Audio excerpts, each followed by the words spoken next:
The tape arrived in a plain envelope. No return address. Nothing to indicate its origin.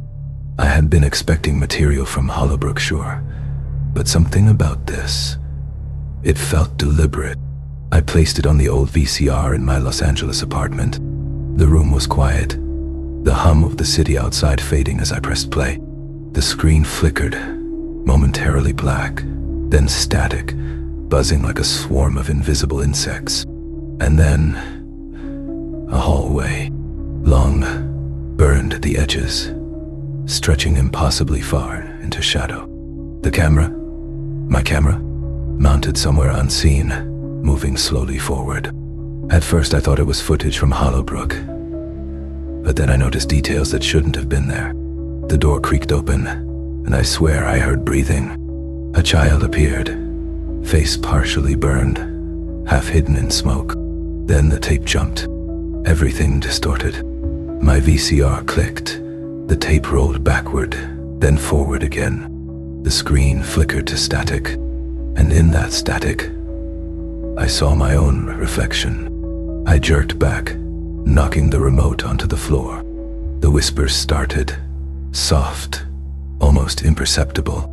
Record, watch, follow.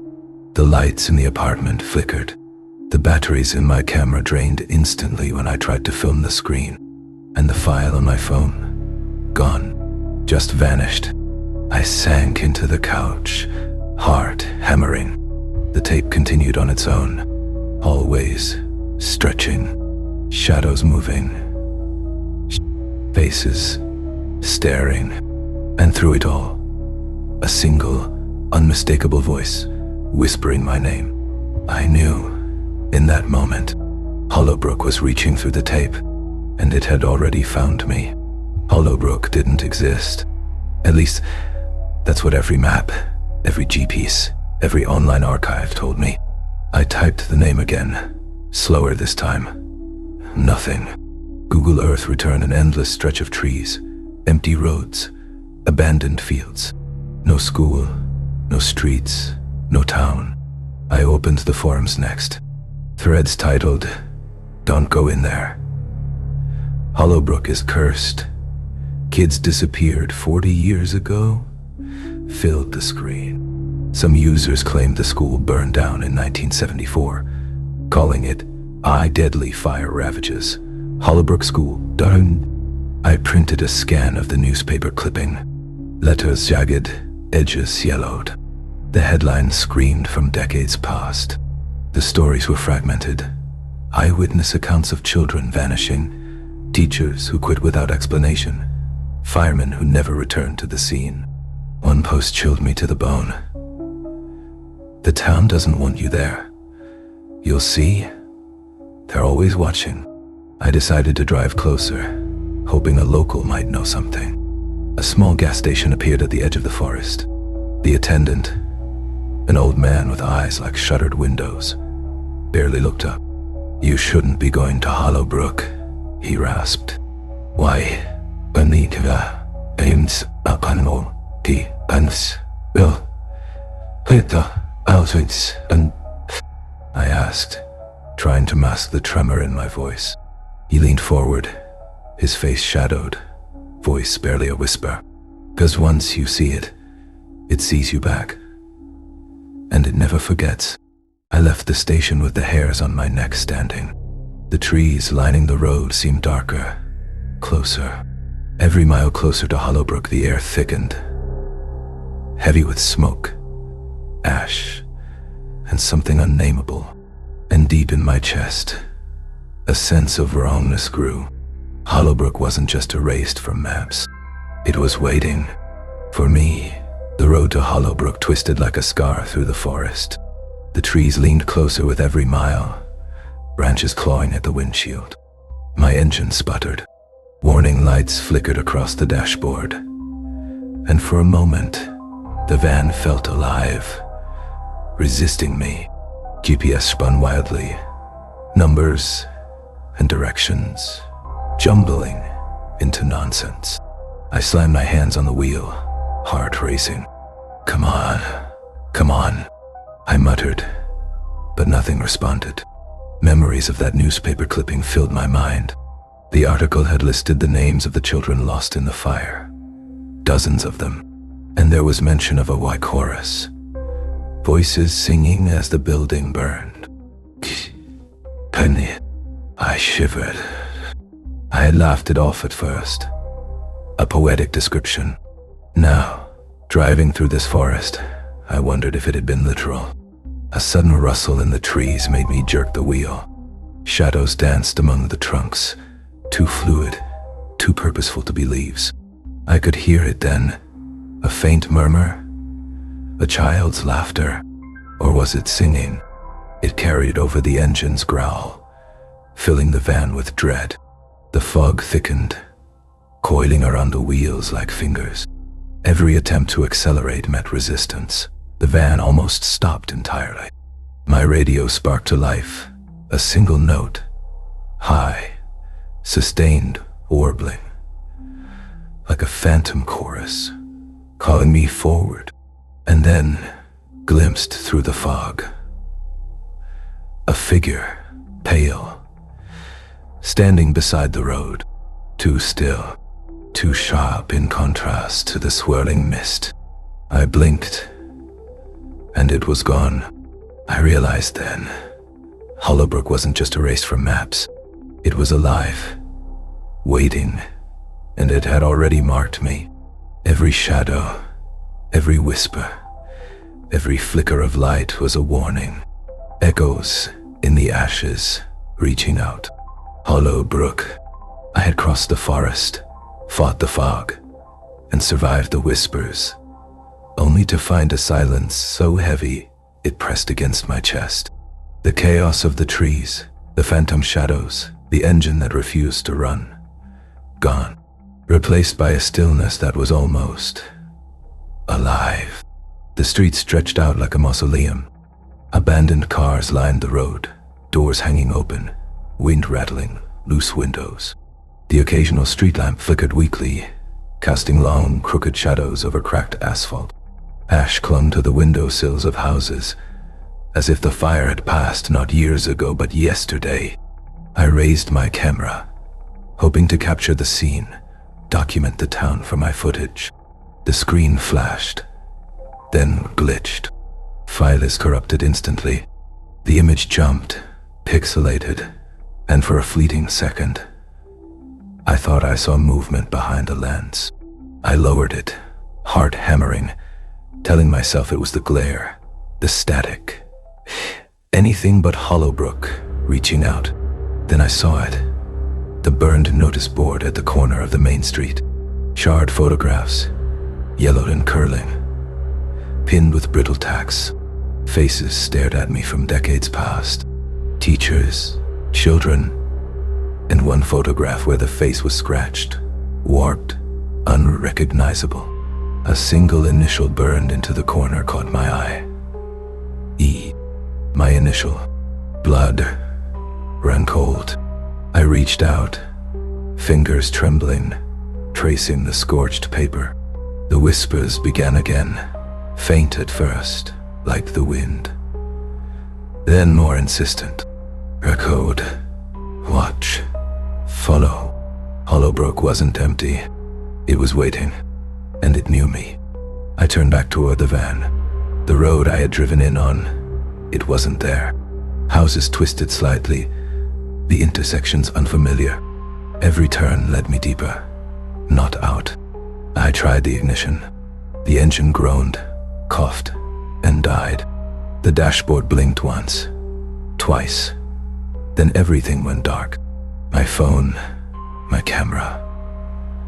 Dead. Batteries drained. Files vanished, as if Hollowbrook itself was erasing my evidence. I swallowed hard, the cold creeping into my chest. There was only one choice. On foot. Each step over cracked asphalt felt heavier, the silence thick and suffocating. Ahead, the school loomed. Windows dark, walls scorched from the fire decades ago. The air smelled of ash and something older, metallic, decayed. I could almost hear children laughing or screaming, from long ago. I reached for my camera again, hope flaring. Nothing. Nothing. The screen was black, the SD card unreadable. Fileless I had captured. Gone. Every frame, every moment. Hollowbrook refused to let me leave proof. Then I heard it. Distinct. A voice. Low. Hollow. Echoing off the walls. Hollowbrook wasn't a town. It was a trap. I froze, my stomach twisting. The whispers swelled around me, children's voices merging into one. I realized, with a chill I could not shake, there was no turning back, and Hollowbrook had already claimed me. The school doors groaned as they opened, by themselves. I didn't touch them, I didn't push, and yet they swung wide, welcoming or warning me in. The moment I stepped inside, the air turned icy, breath visible, condensing in front of me. The silence was deeper than anything outside. No echo, no creak, only the steady thrum of my own heart, until it didn't feel like my heart at all. The corridors stretched unnaturally. Door after door appeared where there shouldn't be any. Some led back to the same hallway, others to rooms that shouldn't exist. A clock on the wall spun backwards, then froze at 3:14. A calendar on the bulletin board had every date crossed out, except one. Today, I lifted my camera, hoping to record. The screen shimmered, showing frames that weren't there. My own reflection appeared, twisted, staring back, mouthing words I couldn't hear. And then, the message, written on the wall in jagged charcoal, the letters sharp and urgent. Ethan, you should never have come. The words seemed to pulse, moving slightly, as if breathing. I stumbled back. Every hallway shimmered, doors flickering in and out of place. My footsteps echoed, then multiplied, then vanished. Time had no meaning here. Space was a lie, and Hollowbrook was alive, watching me, waiting. Why? I pushed through another hallway, the air thick and cold, corridors twisting impossibly around me. The floorboards groaned underfoot, yet the sound seemed distant, like coming from another room, another time. And then I saw it, a door slightly ajar, light spilling like pale water. I entered, finding what must have once been the auditorium, now a mausoleum of memories. Rows of chairs empty, dust settling on the floor, and at the far wall, a gallery. Photographs, framed, pinned, scorched at the edges. Faces of children, a school choir frozen in time, but most were erased, scratched beyond recognition, mouths and eyes blurred. One photograph remained intact, or so it seemed. My breath caught. A boy, smiling, eyes wide, initials burned into the corner. E. I stepped closer, stomach twisting. It was me. From 1974. No, this isn't possible, I whispered, backing away. I hadn't been born yet. The whispers grew, voices layering over each other. Urgent, insistent. You were here. You never left. You were always part of us. Panic clawed at my chest. Memories I didn't have pressed against my mind. A child singing in the auditorium. Laughter, smoke, screaming. I stumbled, trembling, staring at the walls that seemed to breathe. Hollowbrook wasn't just a town. It was a loop, and somehow, I was part of it. The voices softened, a single whisper cutting through the chaos. You can't leave, Ethan. You never could. And I realized it had been waiting for me all along. The room tilted, walls constricted like the jaws of a trap, pressing in, crushing my lungs. Dizziness, nausea. Every memory I never had pressed into my skull. I lifted my camera again, desperate to capture something tangible. The screen shimmered, then multiplied. A dozen versions of me stared back, twisted, screaming, eyes burning with an unnatural light. Some were on fire, some crying silently. Every reflection taunted me. You belong here. Belong here. My hands shook violently as I turned toward the wall. Charcoal letters had changed. The message no longer warned. It commanded, stay, record, become, or if you leave, we follow. The chorus rose, faint at first, then deafening. Children's voices chanting, weaving around me, calling my name, calling Hollowbrook. It was not a memory. It was not a ghost. It was the city itself, breathing, moving, claiming. I staggered, mind fracturing, heart hammering. Every attempt to resist was met with walls bending, floors twisting beneath my feet. Time unraveled. Seconds stretched to minutes, minutes to hours. Yet it felt like a moment. Eternal. The voices merged into one, a terrifying harmony. Ethan, Hollowbrook, you are ours. I screamed, but even my voice felt borrowed, absorbed by the chorus, by the city, by everything. I understood then. Hollowbrook didn't just hold the dead. It held me, and it would not let go. The room ignited, not with flames I could touch, but with a heat that pressed against my skin, burning deep inside. Smoke coiled like serpents, thick and suffocating, yet my eyes saw no fire. The air shimmered, alive, with echoes of screams long past. I coughed, choking on the phantom smoke. The acrid scent of charred wood and scorched paper filled my nostrils, as if the school itself remembered the fire of 1974. Pain stabbed my shoulders and arms, invisible flames licking my flesh. I staggered, desperate for relief, but the heat followed, crawling along my spine. Shadows moved in the corners, coalescing into silhouettes of children. Their eyes glimmered, mouths open in eternal chants, voices rising into a crescendo. Hollowbrook, Hollowbrook, you are ours. I screamed, dropping to my knees. Every thought, every memory felt pulled from me. The lines between me and the city blurred. My skin, my blood, my name, merging into the history that Hollowbrook had lived and remembered. The smoke swirled, a vortex of faces and voices. I had to grab something, anything to anchor myself. But hands passed through ash, cameras through smoke. The fire didn't burn, yet I felt it consuming me, pixel by pixel, heartbeat by heartbeat. And then I was falling into every scream, every echo, every shadow the town had ever held. I realized, in the absolute heat of that memory, that Hollowbrook never forgot. And now, neither would I.